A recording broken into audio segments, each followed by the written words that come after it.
ఆకాశమందున దేవా యెహోవా, భయంకరుడైన గొప్ప దేవా, నిన్ను ప్రేమించి నీ ఆజ్ఞలను అనుసరించి నడుచు వారిని కటాక్షించి వారితో నిబంధన స్థిరపరచువాడా, నీ చెవి నీ నేత్రములు తెరిచి నీ సన్నిధిని దివారాత్రము నీ దాసులైన ఇశ్రాయేలు పక్షంగా నేను చేయి ప్రార్థన అంగీకరించుము.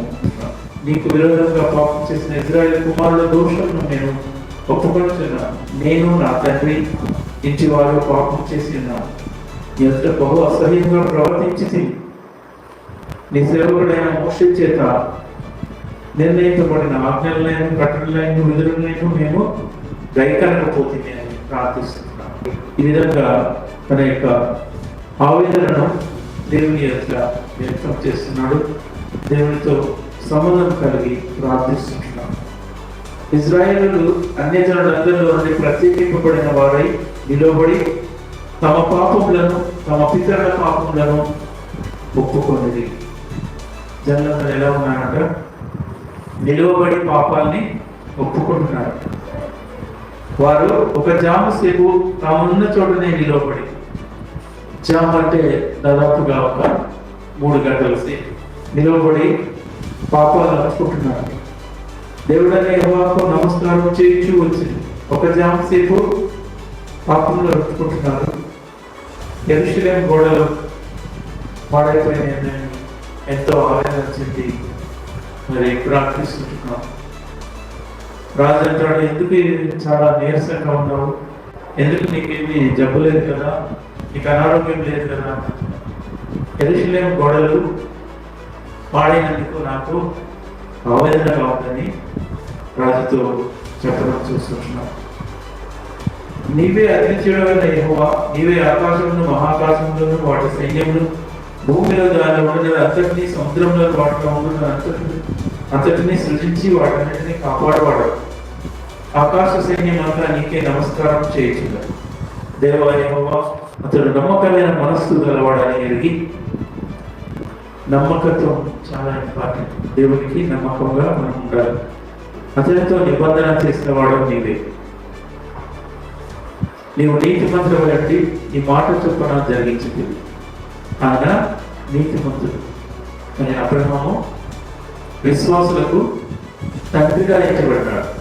ఏ విధంగా తన ఒక్కగానే ఉన్న కుమారుని నాకు బలిస్తావా అంటే నమ్మకంగా ఇవ్వడం మనము అధికారంలో చూస్తున్నాం. అందుకే విశ్వాసులకు తండ్రిగా అబ్రహాం పిలువబడుతున్నాడు. మరి అబ్రహాం నమ్మకత్వం బట్టి అతను దీవించబడ్డాడు. అలాంటి నమ్మకత్వం దేవునికి కావాలి.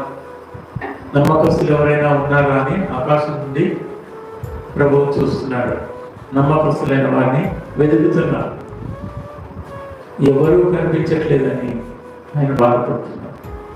అందరూ పాపం చేసి దేవుడు అనుగ్రహించిన మహిమను పొందలేకపోతున్నారని దేవుని యొక్క వాక్యం తెలియజేస్తాము. కాబట్టి మనము నమ్మకమైన పనివారుగా ఉండాలి. నమ్మకత్వంగా దేవుని కొరకు మనము జీవించాలి అనేది దేవుని యొక్క ఉద్దేశం. ఆయన ఆజ్ఞలను విధులను మనము ఆచరించిన ఎడల మనము బ్రతుకుతాం. కాబట్టి అబ్రహాము ఎంత విశ్వాసంగా ఉన్నాడు, నెహెమ్యా ఎంత విశ్వాసంగా యెరూషలేము గోడలను ఎంతో విశ్వాసం, ఎన్నో వ్యతిరేకతలు వచ్చినాయి, వాటన్నింటిలో నుంచి జయం పొందుతున్నాడు. ఎలాగంటే deep dependence on the God, పూర్తిగా దేవుని మీదనే ఆధారపడి తను ప్రార్థించాడు. 52 దినాల్లో వ్యతిరేకతలు చాలా వస్తారు. సన్బల్లట్ అని, టోబియా అని వీరందరూ కూడా వ్యతిరేకంగా ప్రవర్తిస్తారు. అయినప్పటికీ ధైర్యంగా నిలబడి ప్రార్థన ద్వారా మరి ఒక నెల 22 దినాల్లో యెరూషలేము యొక్క గోడలను కట్టడం చూస్తాం. శత్రువులు వస్తారు దాడి చేయడానికి. అప్పుడు పనివారు ఎలా ఉన్నారంటే గోడలు కట్టడానికి రాత్రి పగలు, ఉదయం నుంచి రాత్రి నక్షత్రములు కనబడే వరకు కూడా వాళ్ళు ఎంతో కష్టపడి పనిచేస్తారు. శత్రువును ఎదుర్కోవడానికి ఒక చేతితో ఆయుధము, ఒక చేతితో తాపి పని. 52 దినాల లోపల ఉదయం నుంచి సాయంకాలం నక్షత్రాలు కనబడే టైం వరకు వాడు పనిచేయడం చూస్తుంది. అంటే పట్టుదల కావాలి. దేవుళ్ళలో కూడా మనము పట్టుదలగా ప్రార్థన చేసేవారుగా ఉండాలని ప్రభు కోరుతున్నాడు. ఈ యొక్క మరి నెహెమ్యా గ్రంథంలో చూసినట్లయితే అతని యొక్క గొప్ప విశ్వాసం, పూర్తిగా దేవుని యందు నమ్మకత్వం, డిపెండెన్స్, దేవుడు చేస్తాడు, నాకు సహాయం చేస్తాడు అనే యొక్క నమ్మకత్వాన్ని మనం చూస్తాం. 1 నెల 22 దినాల్లో యెరూషలేం గోడలను కట్టడం చూస్తున్నాం. యెరూషలేం గోడలను ఏ విధంగా అంటే ఉదయం నుంచి రాత్రి నక్షత్రాలు కనబడే సమయం వరకు పనిచేస్తూనే ఉన్నారు. 52 డేస్లో పడిపోయిన గోడలను, శత్రువు కూలగొట్టిన గోడల్ని తిరిగి నిలబెట్టడం చూస్తాం. నెహెమ్యా లాంటి మనుషులు ఎవరైనా ఉన్నారంటే ఆయన కొరకు జీవించే వారంగా మనం ఉండాలని ప్రభు ఎంతగానో ఆశిస్తున్నాడు. ఆయనతో మనము సహవాసం చేయాలి. అప్పుడు ఏం జరుగుతుంది? ఆయనతో మనం సహవాసం చేసిన కదా మనకు సమాధానం వస్తుంది. మీరంతా ఈ విధంగా ఉన్నారు అని అంటే సహవాసం చేస్తున్నాం. We are spending some time with fellowship with God. సహవాసం చేస్తున్నాం. We are spending some time. ఆదివారం ఎందుకు చేయాలి? పరిశుద్ధమైన దినం కాబట్టి. ఆ దినం చేసినప్పుడు పరిశుద్ధంగా ఆచరించిన వారిని ఏం చేస్తాడట? దేశం యొక్క ఉన్నత స్థలంలో నిలబెడతా అంటున్నాడు. ప్రైజ్ ది లార్డ్, హల్లెలూయా. ఆయనతో సహవాసం చేస్తే దేశం యొక్క ఉన్నత స్థలంలో నిలబెడతాడు, సమాధానం ఇస్తాడు. శాంతి సమాధానములు దేవుడు మనకి ఇచ్చాడు. శాంతి కావాలి. ఎక్కడ పోయినా శాంతి లేదు, ఎక్కడ పోయినా సమాధానం లేదు. రాజ్యాల మీద రాజ్యాలు బాంబులు వేసుకుంటున్నాయి. రాజ్యాల మీద రాజ్యాలు ఎంతో మరి బాంబుల వర్షాలు కురిపిస్తున్నాయి. అలాంటిది మనకైతే లేదు. అలాగని మనం నిశ్చింతగా ఎవరి భయం లేకుండా ఉన్నాము అని అంటే అది దేవుని యొక్క కృప. నిశ్చింతగా ఉన్నామంటే దేవుడిచ్చిన సమాధానం. ఎవరి భయం లేకుండా మనం ఉన్నాం. మరి ఆ భయాలన్నిటి నుంచి దేవుడు మనకి విడుదలనిచ్చాడు. Is the redeemer. ఆయన మనకు విడుదలనిచ్చే దేవుడు అంటున్నాడు. మరి దేశంలో చూసినట్లయితే ఎన్నో రకాల కరువులు చూస్తున్నాం. ఎలాంటి కరువు అంటే అన్నపానం లేని కరువు కాదు, వాటర్ లేని కరువు కాదు, తిండి లేని కరువు కాదు, దేవుని వాక్యం లేని కరువు. ఆమోసు గ్రంథము 8:11. రాబో దినములందు దేశంలో నేను క్షామం పుట్టించు. క్షామం అంటే కరువు. అది అన్నపానం లేకపోవడం చేత కలుగు క్షామము కాక యెహోవా మాటను వినకపోవడం వలన కలుగు క్షామముగా ఉండును. ఇదే యెహోవా వాక్కు. దేవుడు అంటున్నాడు, దేశంలోనికి కరువు రాబోతుందంట. దేశంలోనికి కరువు రాబోతుంది. అది ఎలాంటి కరువు? నీళ్లు లేని కరువు కాదు, ఆహారం లేని ఆహారం దొరుకుతుంది, నీళ్లు దొరుకుతుంది. కానీ దేవుని మాట కరువైపోతుంది అంటున్నాడు. యెహోవా మాట వినకపోవడం వలన కలుగు క్షామముగా ఉండును. ఇదే యెహోవా వాక్కు. అంటే దేవుని మాట మనము వినాలి. వింటే ఏం జరుగుతుంది?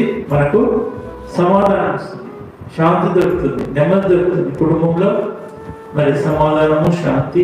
దేశంలో సమాధానము, శాంతి. మరి సంఘంలో శాంతి, సమాధానం, ఐక్యతగా ఉన్నప్పుడే అది. కుటుంబంలో ఐక్యత, సంఘంలో ఐక్యత, దేశంలో ఐక్యత. సమాధానము కావాలంటే కలిసి ఉండాలి. కలిసి ఉంటేనే కలదు సుఖం. సంఘంలో ఐక్యత, కుటుంబ ఐక్యత. ఐక్యత అనేది చాలా అవసరం. కలిసి ప్రార్థించడం, కలిసి అందరూ ఒకరికొకరు ఏకభావంతో కలిసి ఉన్నప్పుడు సమాధానం అనేది దొరుకుతుంది. అంటే సహోదరుడు ఐక్యత కలిగి ఉంటా ఎంత మేలు, ఎంత మనోహరం అనేది. సహోదరులంగా సహోదరీమణులంగా ఉన్న దేవుడే సాక్షాత్ తన శిష్యులను సహోదరుడు అని సంబోధించడం మనం చూస్తాం. సహోదరుడు అంటే ఒకటే కుటుంబంలో నుంచి, ఒకటే కడుపులో నుంచి, సహా ఉదరం అంటే ఒకటే ఒక కడుపులో నుంచి మనము పుట్టినవారు. మనమంతా కూడా దేవుని యొక్క బిడ్డలము, దేవుని యొక్క కుమారులను కుమార్తెలు అని దేవుని యొక్క వాక్యం మనం తెలియజేస్తాం. సహోదరుడు ఐక్యత అనేది చాలా ముఖ్యమైనది. మనం సహవాసం చేస్తే మనకు సమాధానం కలుగుతుంది. ఆయనతో మనం కొద్ది సమయం గడిపినప్పుడు ఎక్కడ లేని సంతోషం, ఎక్కడ లేని ఆనందము, సమాధానం మనకు దేవుడు ఇస్తున్నాడు. ప్రార్థించుకున్నాం.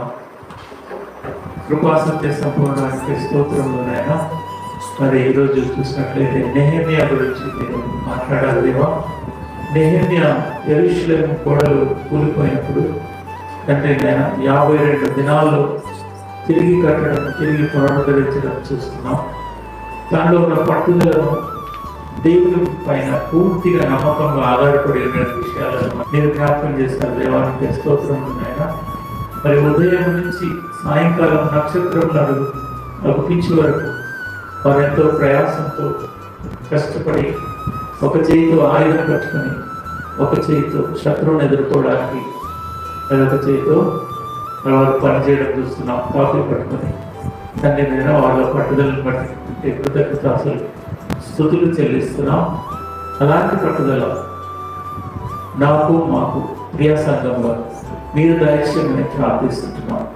తండ్రి దేవానికి స్తోత్రమైన దేశంలో నమ్మకస్తుల కొరకు మీరు ఎదురు చూస్తున్నారు. తండ్రి మీకు స్తోత్రములనైనా దేశంలో నెమ్మది కావాలి, కుటుంబంలో సమాధానం నెమ్మది కావాలి. ప్రభు మీకు స్తోత్రములైనా ఐక్యత కలిగినప్పుడు అనేకులు మరి ఐక్యతగా ఉన్నప్పుడు ఏదైనా కార్యాన్ని చేయగలరు. ఏదైనా కార్యాన్ని ఏక మనస్సుతో, ఏకాత్మతో ఏకీభవించి జరిగించినప్పుడు గొప్ప కార్యం జరిగిస్తారు. ప్రియ బిడ్డలందరినీ మీరు దీవించండి. చేరేసిన బిడ్డలందరినీ పేరుని దీవించి ఆశీర్వదించమని ప్రార్థిస్తున్నాం. యూట్యూబ్ ద్వారా చూస్తున్న బిడ్డలందరినీ ప్రియ సంఘంలో నిలబెడతానని వాగ్దానం ఇచ్చిన నమ్మకమైన దేవానికి స్తోత్రం చెల్లిస్తున్నాం. ఈ కార్యం నూతనకు వచ్చిన రాబోయే దినములు అన్నపానం లేని కరువులో, దేశంలో వాక్యం లేని క్షామము ఉంటుందంటున్నాం. వాక్యం కరువయ్యే క్షామం కలిగిస్తుంది అంటున్నాం. చేరేసిన బిడ్డలందరినీ మీరు దీవించి ఆశీర్వదించడం. నజరేయుడు, పరిశుద్ధుడు, మహోన్నతుడు, మహాగణుడు, నిత్య నివాసి అయిన యేసుక్రీస్తునామమున పేరిట ఈ ప్రార్థన సమర్పిస్తున్నాము తండ్రి. ఆమేన్. ఆమేన్.